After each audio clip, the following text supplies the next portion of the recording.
नमस्कार. हे आहेत खानदेशचे सुपरस्टार सचिन कुमावत. तर मी यांना सचिन दादाच म्हणते. तर सचिन दादा जेव्हा बिग बॉसच्या घरात जाणार होते तेव्हा त्यांच्या फॅमिलीमधील सगळेच खूप इमोशनल झाले होते. त्यांचे मित्र देखील रडत होते.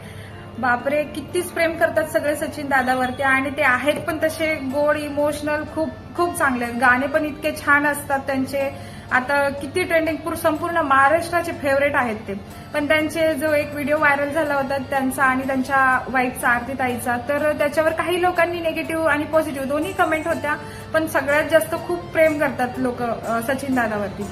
तर काही निगेटिव्ह पण होत्या, काही जळणारे पण असतात. तर म्हणतात कुठे युद्ध लढायला चालला का, कुठे हे चालला का, एवढं काय झालं रडायला. पण आता एक तुमच्यासाठी, आता तुम्ही तुमच्या फॅमिलीला कुठेतरी सोडून जाणार 2-3 महिन्यासाठी, तुमच्याकडे फोन नसणार, काही नसणार, तुम्हाला रडू येणार नाही का? तर ऑब्व्हियसली आता सचिन दादा कुठे बाहेर गेले तर 10-15 दिवसासाठी जातात, 1 महिन्यासाठी जातील. फोन तर अवेलेबल असतो ना घरामध्ये, लेकरांशी बोलायला, बायकोशी, आईशी, सगळ्यांशी बोलायला. तर आता तिकडे बिग बॉसच्या घरात जाणार आहेत. भले फॅमिली त्यांना बघू शकते पण ते फॅमिलीला नाही बघू शकत आहेत ना, त्यामुळे ते इमोशनल झाले ना.